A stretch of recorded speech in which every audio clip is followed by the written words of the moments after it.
The state of Indiana is home to over 6 million people, with over 48,000 in the city of Columbus. We often see the plight of Black and brown Americans in inner-city environments from the news media. While these struggles are real and unjust, they may be difficult to relate to, especially from a person living in what's often referred to as small-town America. With a population makeup of 80% white European Americans and only 3.5% Black African Americans, what is it like for a person of color living in these predominantly white spaces? What is it like to be Black in the crossroads of America?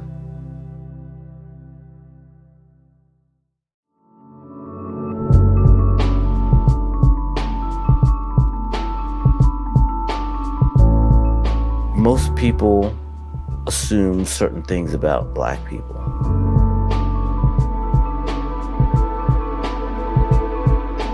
And most Black people assume certain things about Black people.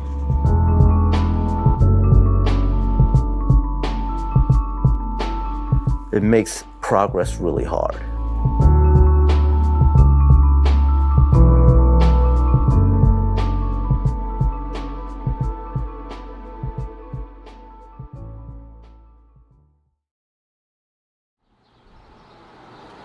I've lived in Columbus about 22 years. My very first experience, like consciousness, was when I was 3. And it was literally a comment I made to myself, like, I'm here now. And then I ran to my dad and I said, hey Dad, I just popped in. And of course, he's like, what are you talking about? You've been here. You know, he didn't really understand what I was talking about. But I later really understood that that was when I became conscious of myself. And when I look in the mirror, I see what you see, what you're looking at right now. But I'm looking at the mirror seeing something that doesn't necessarily feel like what I feel like inside.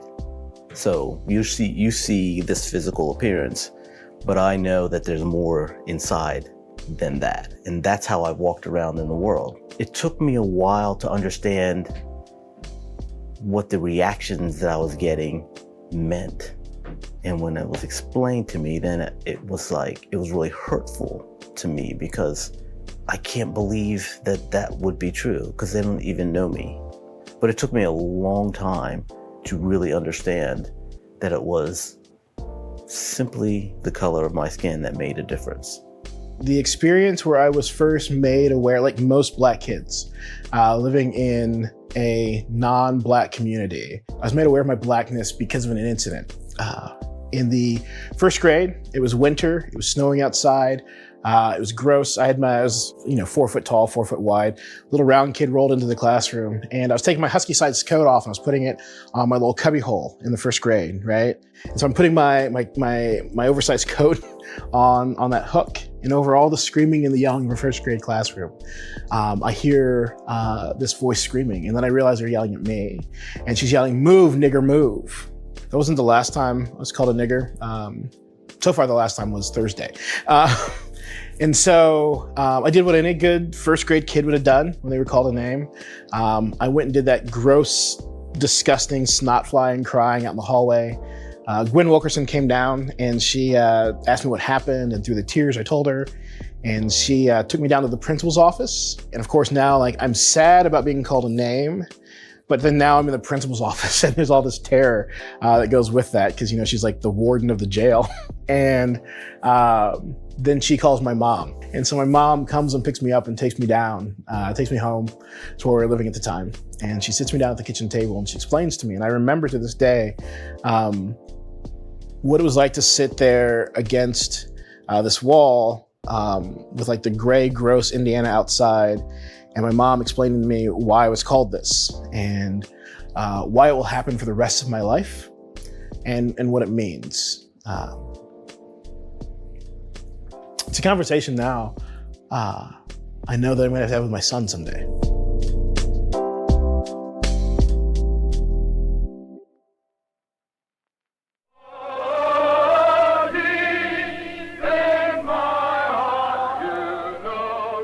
Lincoln declared as President of the United States that all slaves would henceforward be set free. Now, both black and white Americans were preparing to march to say that a century later, the black man still was not completely free. If I am not free, you are not free. If one man on earth is partly enslaved, the world is not completely free.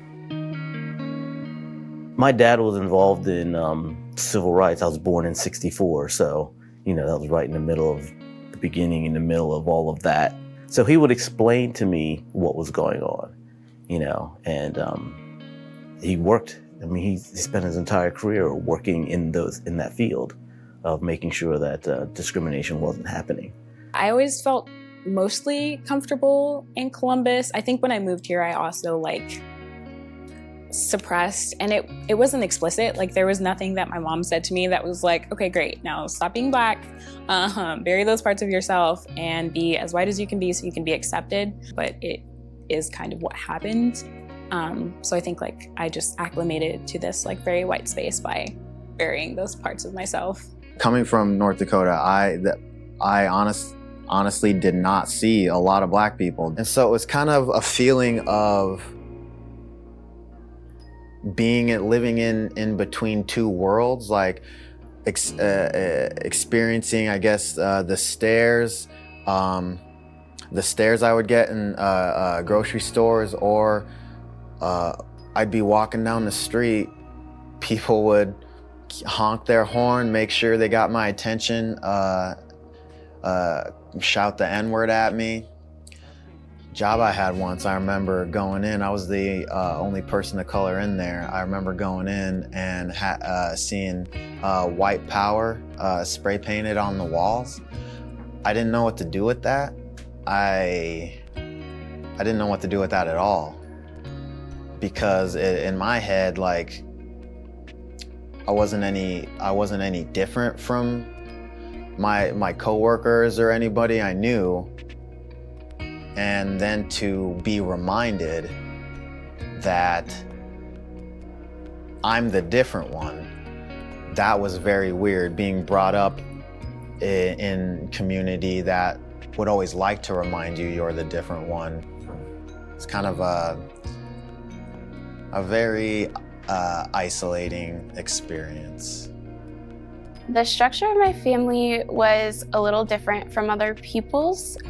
So both of my parents are white, and they adopted 3 colored children. And so there was definitely a different dynamic of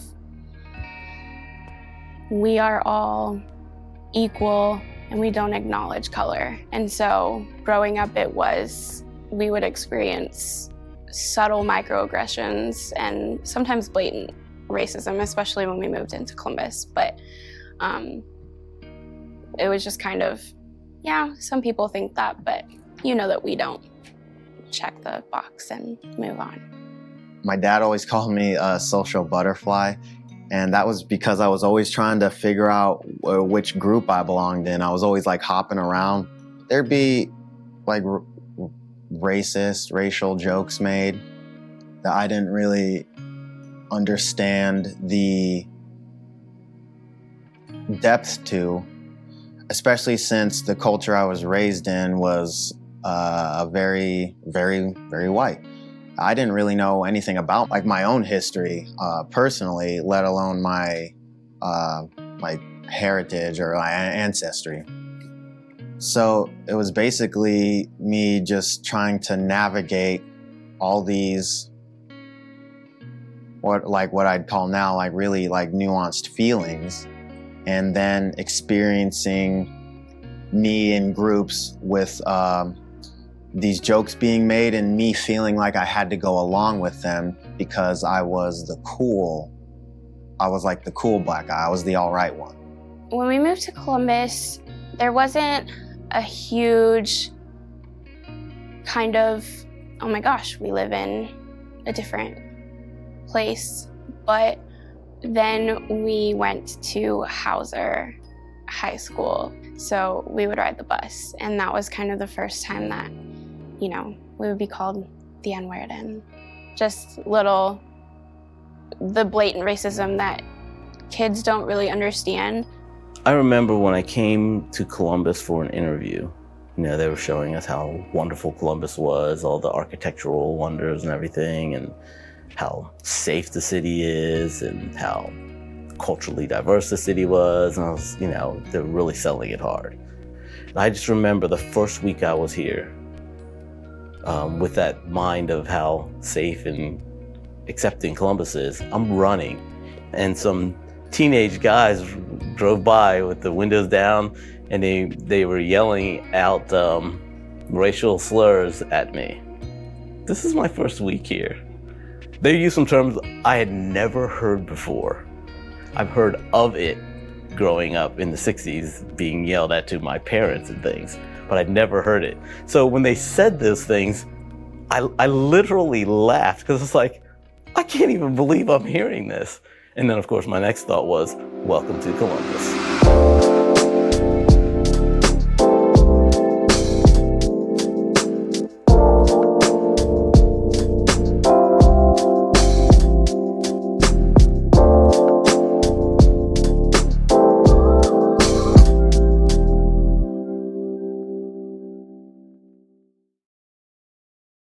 After high school, I studied abroad. And I think removing myself from this kind of diversity is unacknowledged culture into a totally different culture where I was no longer the minority because everybody was a person of color. I think just removing myself from this environment and spending time in a different environment definitely helped me realize that Columbus is not as diverse as we would make it seem. And so then moving back to Columbus and realizing, oh wow, like there's a lot of hidden racism in how we interact with all people of color, not necessarily Black people, but all people of color. And so, but I think it's different because Columbus has this importation of people of color.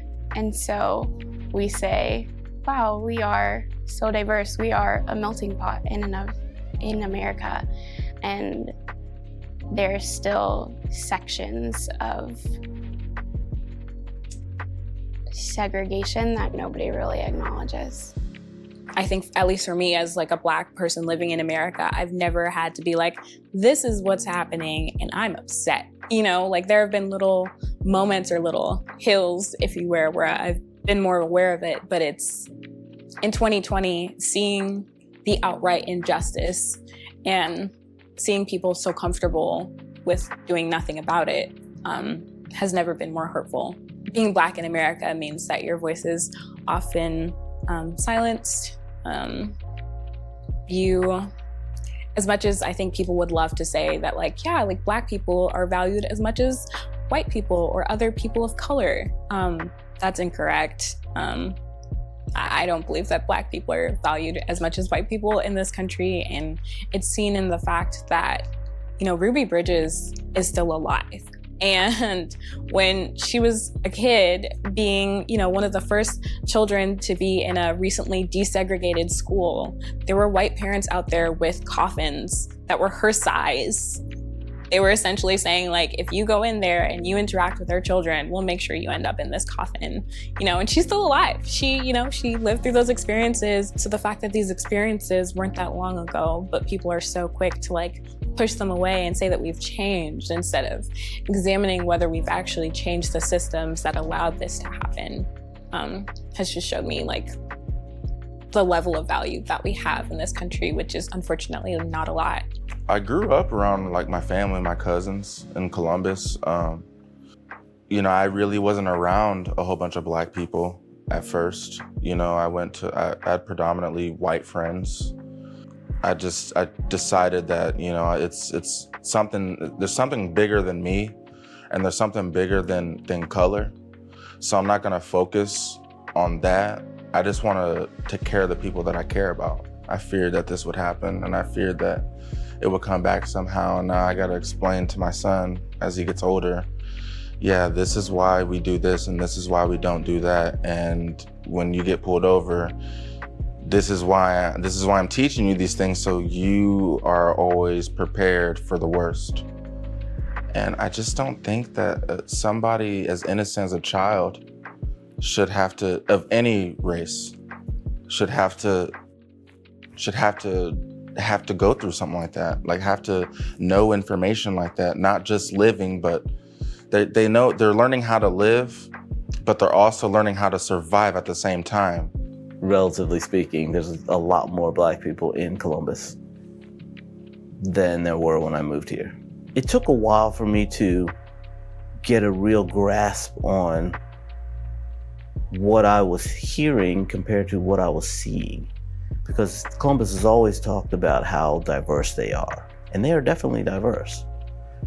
But that diversity is, it's like imported.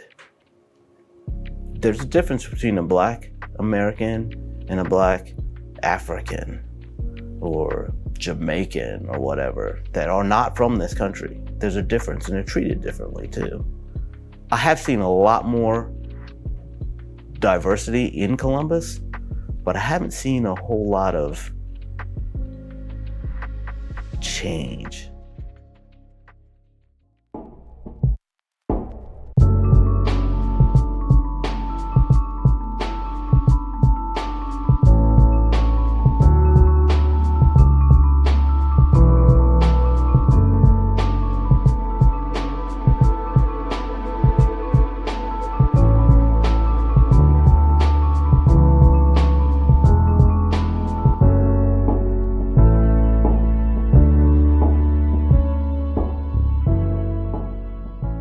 Philando Castile, when I saw things like people saying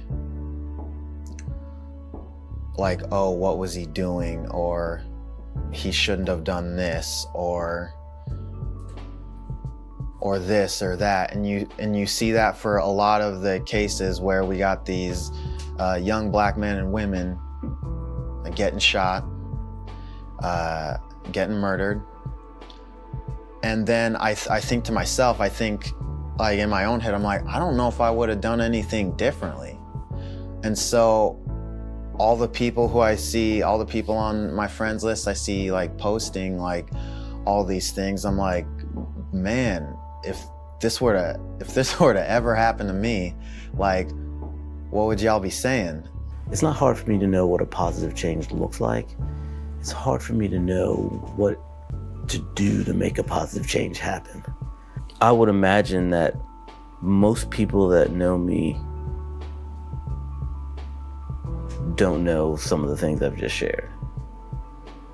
Most people assume certain things about Black people, and most Black people assume certain things about Black people. It makes progress really hard. So when the riots were happening and people were standing up in Columbus, being a voice, it really annoyed me in a way. And not that they were being a voice, but they weren't my voice, you know? The issues are a lot broader than one person's perspective. There isn't a silver bullet that's gonna fix this. But what it's gonna take is just people genuinely caring. Okay, and so forget just people, me. I decided that we need to get our voice out there too. Not just because we want our voice out there, but because we want to give a rounded perspective of what's going on. Positive change in Columbus is definitely a community level effort, but it's not like just words, it's action. Get off our butts and help each other. Stop trying to hold people back. Even if you don't agree with their opinions, that doesn't mean you can't help them. help them. Let's help each other.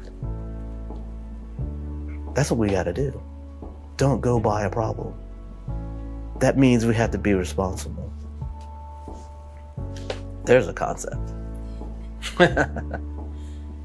Education on its own is never good enough. Smokers clearly know that their cigarettes are going to give them cancer, or COPD or whatever. I clearly know that, like, you know, maybe a vegetable should cross this trade more often than it does, right? But it's not that changes us. It is significant moments and moments of clarity that happen, oftentimes because people have loved us more than they have condemned us. I think I would say, if I were going to talk to my friends who are white and wrestling with this, is it takes endurance. Which is not a thing that millennials and zennials are built for. We are not built for endurance. We are firecrackers. It's loud, it's bright, it explodes, and then it's the next one. And what I would say to everyone who thinks they're an ally, or thinks that this cause is important, or thinks that my humanity is important, is that it's not a 1 week situation. I need you to show up, and I need you to stay present for years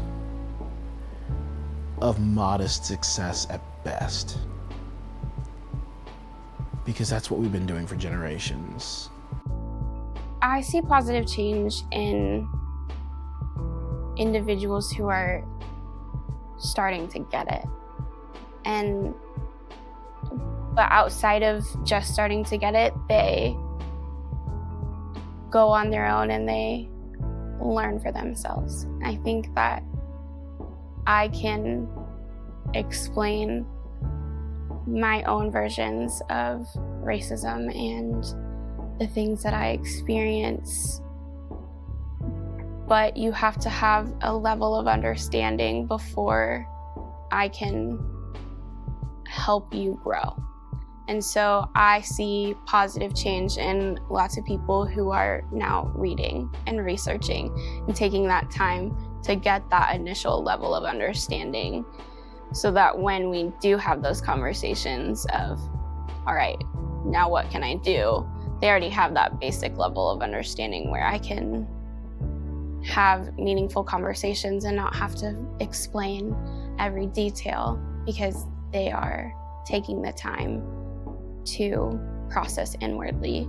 And so I think that's just a huge change of, wow, we're trying, you know, we're not just having those conversations and checking a box of, I talked to a Black person today. How the city is reacting upon the different things going on with our race right now. I'm not sure if it's very authentic. The only reason why I say that is because this isn't the first time that this has necessarily happened. Especially Columbus being in Indiana, and, you know, knowing all the terrible history when it comes to, you know, the KKK or whatever. They just want to do it to push it under the rug so it's done. But that can't happen. And because nothing will get solved that way. But we also, as a Black people, can't say, oh, well, we're pointing the finger at everybody else and saying that, you know, well, it's y'all's fault, y'all need to fix this. And I just don't believe that that's how it can be worked, it can be fixed. As we talk about human-to-human interaction, I think it is when we see that everyone has a story. Like, one, everyone has a story, and two, no one is the villain of their own story. And so that even people who are vehemently opposed to having a real and honest conversation, but would themselves say, I'm not racist, or I'm not biased, or I'm not prejudiced, like, they are not the enemy in this way, where they have a story that got them to that point, right? I don't know someone's story. Every time that you have a conversation with a person, You're not having a conversation with that person in that moment. You're having a conversation with every moment that that person's had up until that point. And you have no idea what you're bumping up against. And I think understanding that and having patience with people. I hope for constitutional change. I think that you can change a lot of things, but until you actually look into what America was built on and who it was built for and what lives were sacrificed, that we cannot have meaningful change. And so I look at these conversations and I hope for constitutional change in our politicians who speak for us and for a Congress that looks like us and a Constitution of America that is for all people. The first step of understanding racial injustice and that it's a problem is really recognizing that there is a problem. That's the first step to it. And once you realize that there's a problem, then there's many options that you can do to try to help, to try to educate and teach information that is important. You could invest, you could educate, like I said, or teach, like I said, or raise your kids differently and not be so traditionally based upon the things that you've already learned, because most of the things that we know as people have been taught, and it's been taught to us by somebody that believed the same thing. It's traditionally going down by generation, and nobody has the heart to really step up and say, okay, so this is weird and it's wrong, but I want to understand what it actually is. And even in our faith, I mean, it's evident. So it takes authenticity. It takes a humble heart, and it takes understanding and discernment of everything that lies around you.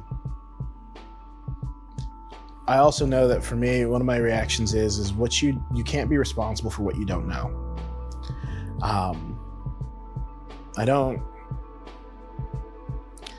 I get the rage,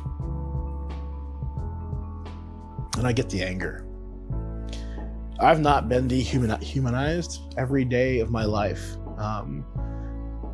Like some of these people that we've seen who've lost their lives in the city, or just even as they're telling their stories in the city. I don't live in a place where the trust between the government and the governed has been breached so thoroughly that there aren't a lot of options. I have not lived that out. I've been threatened with lynching. I've been pulled out of cars illegally. I get it. I get that. I get what it's like to walk and not feel safe.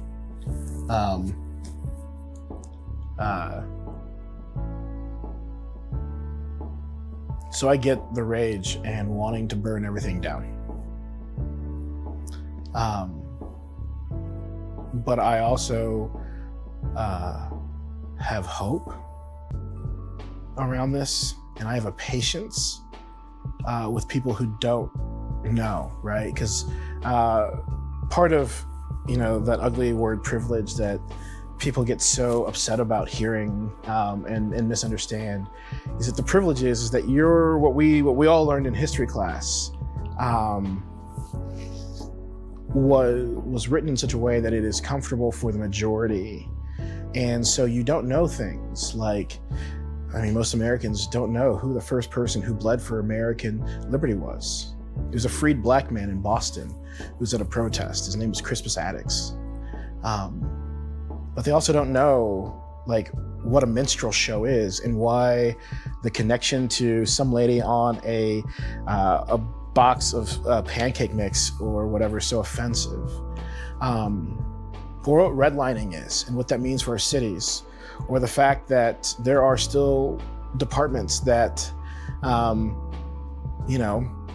people disappear sometimes and then later show up and they confess to a crime, whether they did or not. They don't understand what the bail system does and why we need to reduce bail, or how the war on drugs was really a war on progressives and also the black element, and that it's not a conspiracy theory. It's literally, we've got Nixon on tape saying it. There's so much more to that, and the struggle that has gone on for to get where we're at, which is better than where we were at 150 years ago. But it is not a world that's good enough for my son.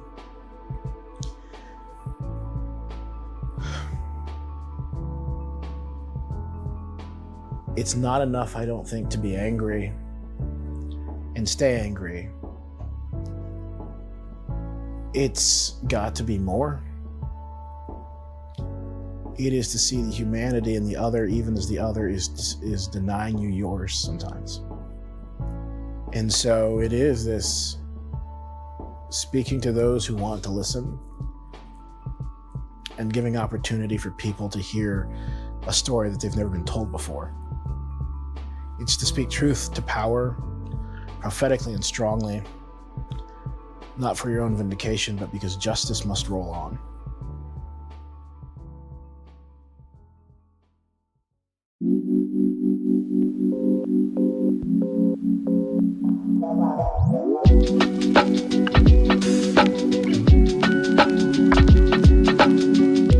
The racial injustice that we see requires someone to pay attention to it constantly. That way you're advocating for those that don't have the voice to speak for themselves. So being in this position requires me to stay connected to the community and find ways to advocate for those that feel like their voice is not being heard. Surge is showing up for racial justice, and basically it's just people calling in people about what racial inequality is rather than calling out people. As a co-lead at CBUS Surge, we advocate for educating. The first step is always awareness. A lot of people, they don't know what is going on, so then therefore they're not able to take the first step to combat inequality. And so we really try and focus on educating and awareness of what's happening, educating not only in present day, but the past and how we've gotten to this point, and being aware of all the many layers that inequality includes. This position had always been a reactionary position, where if the N-word was thrown around, this person in the position would go and do some educational work at Central and with the students and with the staff. But taking it more to a proactive position was the role. And that was determined by leadership. There were 3 initiatives at the time. And one was underrepresented teacher retention and recruitment. The second one was diverse curriculum. And the third one was Family Academic Achievement Network. Well, we're engaging with our community. We're partnering with several organizations, whether it's United Way, Columbus Chamber, the African American Fund, the Heritage Fund. We're partnering with all these great organizations, including the BCSC, the school district. Partnering and finding ways to bridge our community, bridge our people of color communities with those that are more well-to-do, if you would.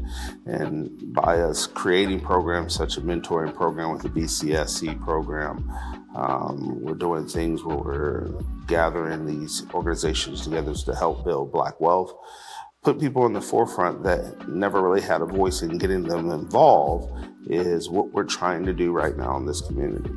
I see positive change happening when we learn to communicate, when we learn to get in the same room and have those hard discussions on topics, issues that many people within the community are scared to talk about. They're scared to change their social circles. They're scared to interact with those that don't look like them or may not be in their economic status. My question is why? Why is it so difficult to change from a negative way of thinking to a positive way of thinking. Everyone has to have a voice. Everyone has to be able to talk. And if we're talking for them, or certain communities are speaking for those groups without necessarily knowing what their need, then we won't have that positive change that is necessary. I see positive change happening in this community with a lot of people finally listening. I think there's a lot of opportunities for especially young people. A lot of people are saying like, hey, how was your experience growing up here? And having a platform for people to explain their story and explain where the pains they've been through and how that plays a part in where we're going. And I think a lot of people are finally starting to listen.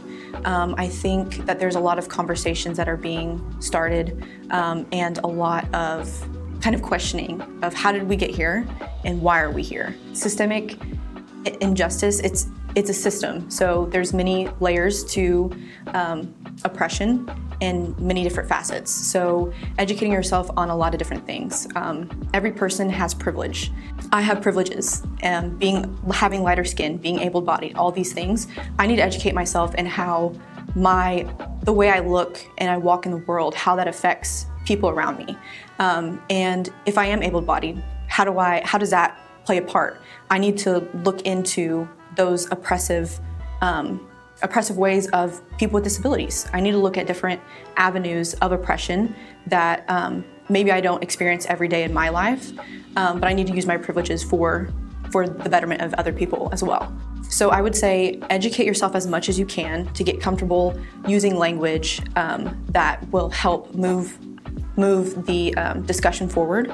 And then you can start to kind of, once you feel comfortable talking about it, you can talk about it to your inner circles and start questioning them. Like, oh, well, why do you think that?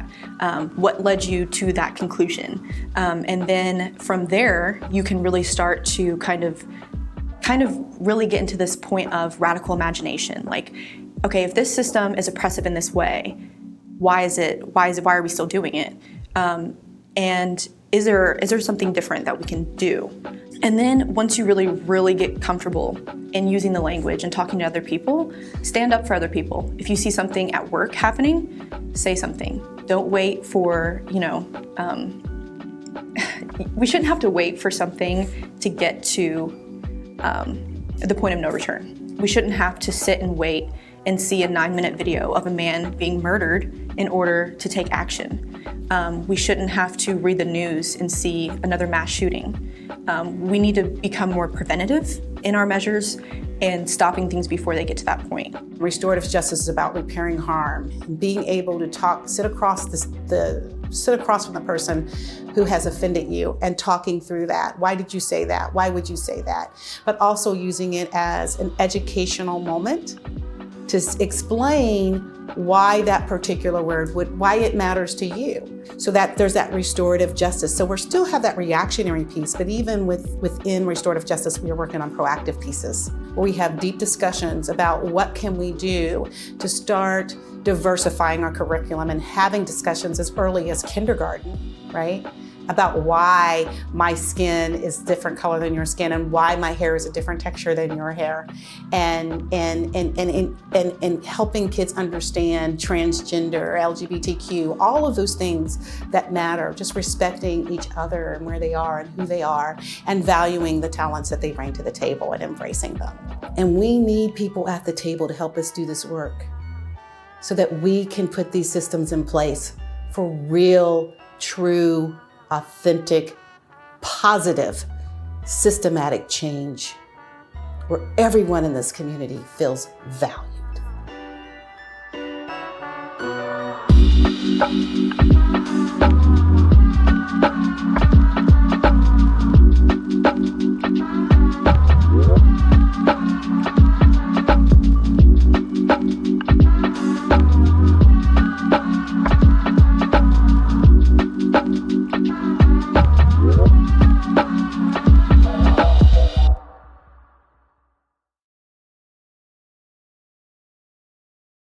Yeah, Columbus I got love for you. Washington Street, all the way to Wheatcourt, Mid-City to 9th Street, Southeast to Evergreen, downtown to Lafayette, where the lights really beam. Whoa, yeah, holla if you feel me though. I rep my city, man, there's no place that I'd rather go. Wilson, that's the street I did my first show. This my city and it made me grow, how I love it so. Became a Christian when I was 17, now your boy's 21, and I'm living the dream, I won't lie to you. I'm not referring to possessions, I mean wealth where the cross come together like an intersection. Life's made of lessons, I kinda feel like a freshman. I always ask many questions, I just wanna live right, I just wanna be right. I think that's why I always write, so I can stay away from all the things that always tend to blind my sight. Yeah, and I haven't found the right one, I've left some, cause sex is what I try to abstain from. I met some good ones, a couple I would've married, but the thought of being heartbroken really, really scares me so. I keep to myself, quiet, no library. What they say don't never matter, they can keep the commentary. My God is legendary, the cross he Jim carried. To rid of myself, my past I had to bury. It wasn't easy, but neither is living life. I toss and turn in the night, wondering if I make it while making many mistakes. But everyone's a lesson learned. Obedience is key to open doors and never turn. Yeah, be thankful for another day. And when you're lost, see, gotta help you find your way. Columbus.